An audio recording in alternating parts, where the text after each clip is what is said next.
Alrighty guys, it's really jamming, so let's continue our high polygon character uh, building. And yeah, we sculpt the head. We gotta mess around with the hair and just a placeholder with hair and maybe a horn like a devil, right?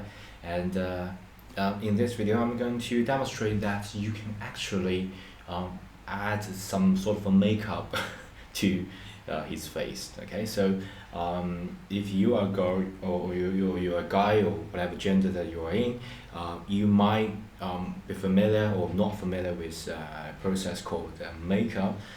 Essentially the makeup process is just to adding certain um, color, certain line, certain shadow, certain contrast, contour, something like that to the face. Okay, so actually if you are sculpting, you just change the shape of it, but you are not actually changing this texture on it. So we haven't delved into that field yet, but in this video I'm going to share the powerful tool of Blender, and we can actually paint on it, and it's so powerful, it's so versatile, it's like just like a make yeah, just like the makeup of your of face. It's just paint on it, and so for example if you our guy here don't have a brow, okay, we can draw that. I know some of the yeah, person completely remove his or her or whatever pronoun that they have the brow, to just completely remove it in order to paint on it to just make it a makeup more versatile, and we can do that as well. For now it's just a skull, we do not have any brow, but we can add it to it. Okay, and for example this guy do not have any beard, we can paint on it. Okay, so this is like a feel of a combination of the 2D and 3D arts. And yeah, like it's sort of like grease pencil. If you are interested in grease pencil, I have another series of playlist dedicated to the introduction and application of a grease pencil, which is sort of help you to draw in 3D environment, and the final result is amazing. And it's sort of like grease pencil, but actually you are paint on the texture of a certain object, and it will involve the UV unwrapping and the choosing of the color palettes. For now, I just use it as placeholder because we will do more advanced, detailed baking and texturing later on in this huge mega tutorial. But for now, let's just play around, and I just want to demonstrate that it's doable. Okay, so yeah, enough me banning about the paint and unwrapping of the texture. Let's just do that. First and foremost is that you need to enter into the edit mode. So if you haven't gone into the edit mode, just object mode, remember to choose the object. Okay, so what I'm going to do is to choose the skull here, because that is the place where I will going to paint on it. Okay, so I've already choose um, the skull, and I'm going to tab it, so I will enter into the edit mode. And for now it's just a face that have a lot of details on it, but remember I haven't chosen any of it.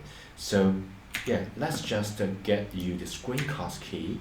You guys know what key I'm pressing. I'm going to press A to select everything.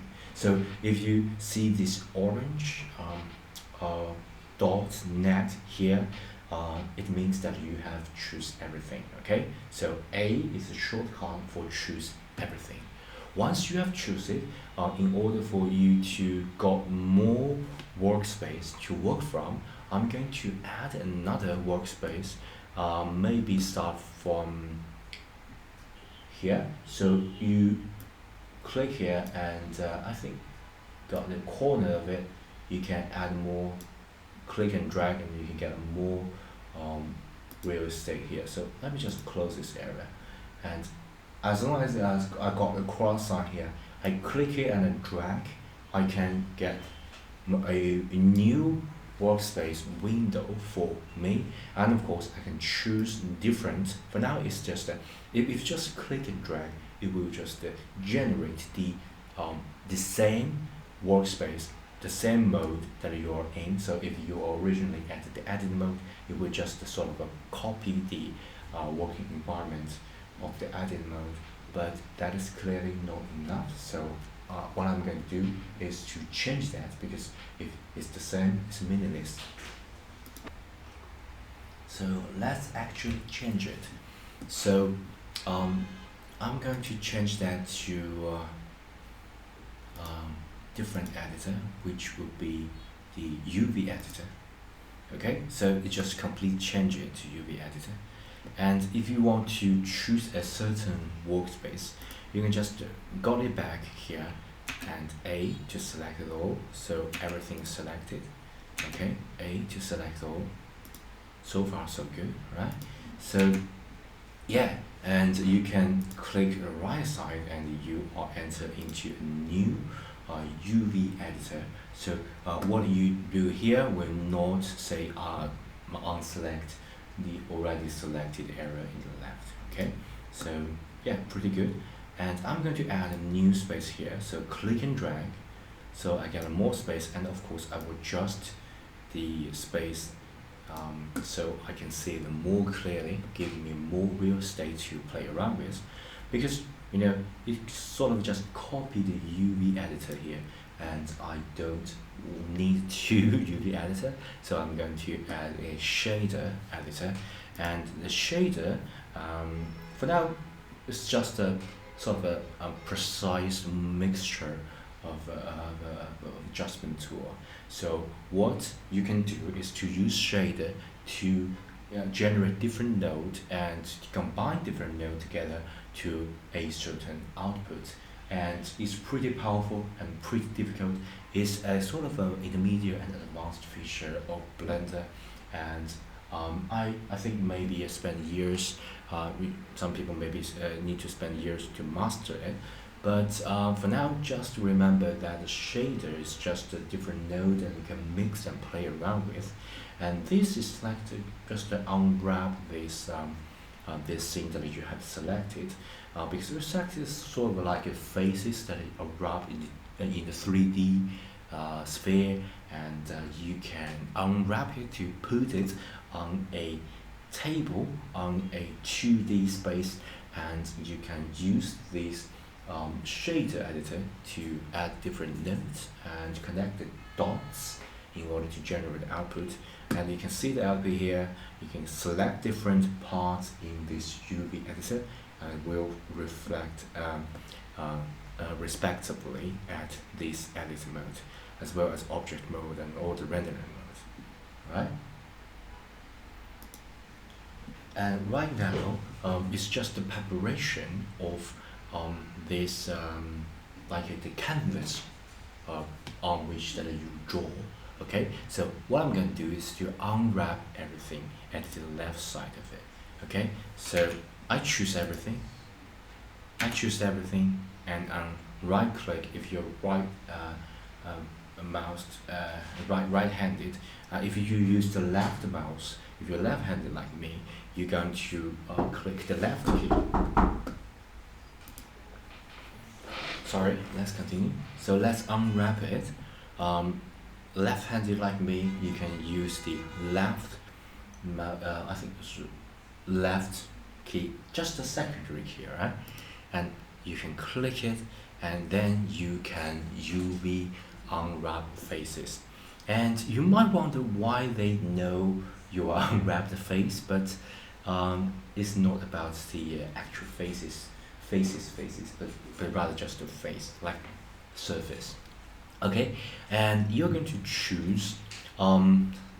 Sometimes you can use the smart UV project. Sometimes you can just unwrap. I think smart UV project is a great projection, and it's really helpful. Most of the time I just use it. Okay, and you click it, and you can keep everything as its default, and you can just tap OK, because I just play around with the drawing, okay? And this step depends on your computer's computational power. Sometimes you may even need to wait a minute or more, but for now, we already unwrap it. Okay, so you can clearly see this sort of a lot of things right here. Okay, and then after you unwrap it, you can start to paint on it. But before you actually paint on it, you need to have a material, right? You can't paint on the void. Okay, so I'm going to remove it by pressing N, but of course you need to click here and remove it. Okay, pressing N to remove it, so give you more space. For now, do not have any of the material right here. So what I'm going to do is to generate a material. So if you hover over here, we got material properties, you click it, and I'm going to create a new material.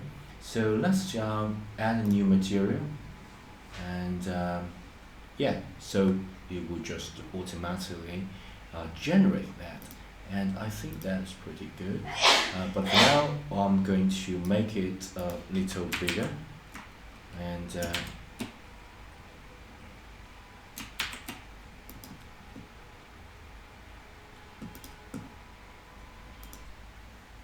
so in order to make it bigger, you need to use your scroll key on your mouse. So it's just the middle scroll, right?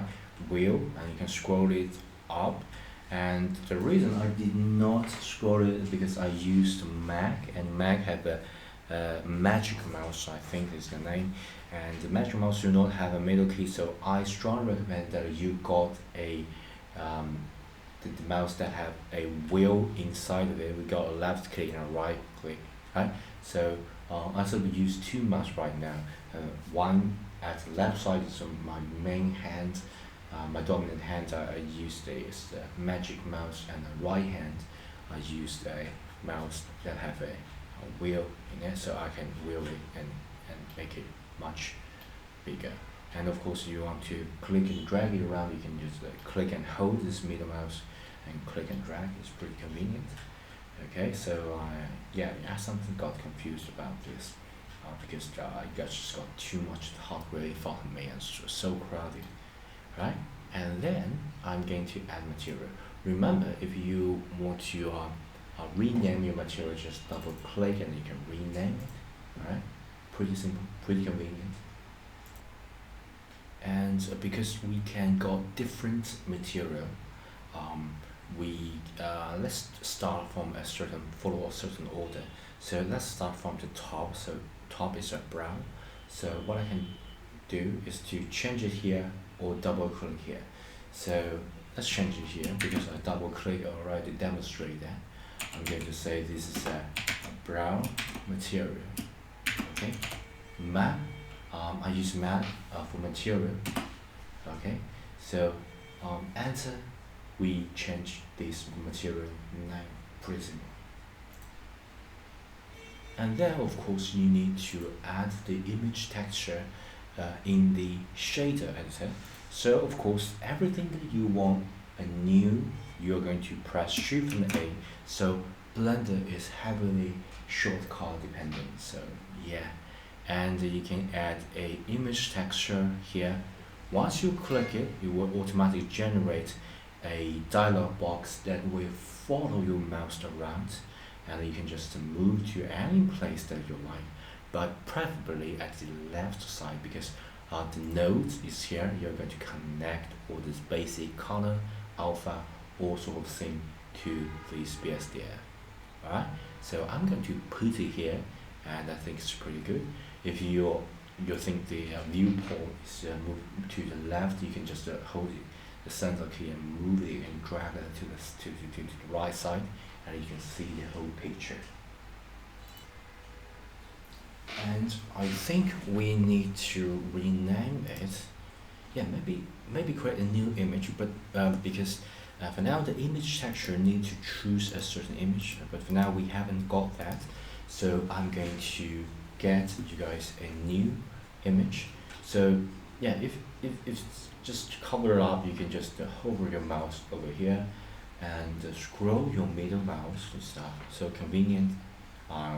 Just to scroll this wheel and you can see everything, right?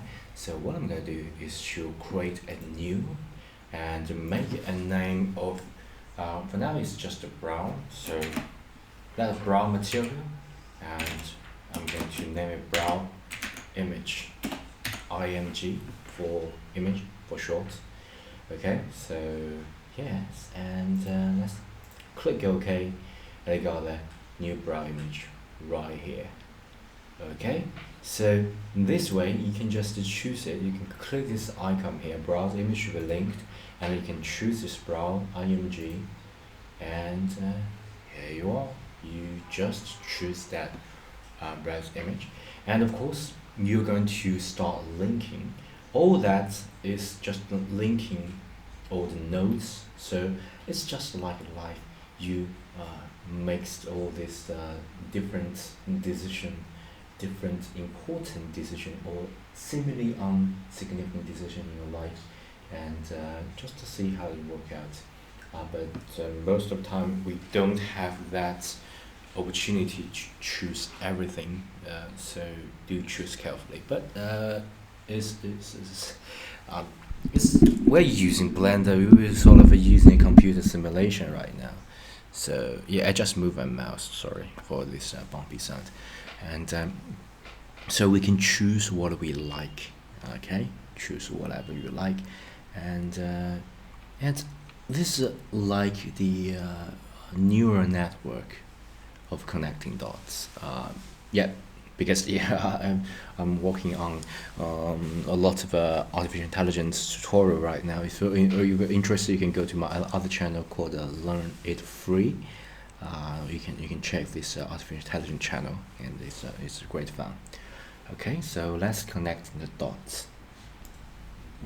So yeah, let's connect the dots. The color here you can click and drag, and you can connect the base color. Okay, so you need to connect the right dot, or you may get unexpected result. Okay, so we can start our painting. This is all just a preparation process. Okay, you unwrap it, small unwrap it. You create a new image. Brown.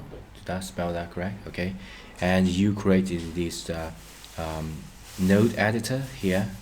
And then you can connect the dots. Do remember to reference the right image here. Okay, you can choose that and connect the dots. Then you can start paint here.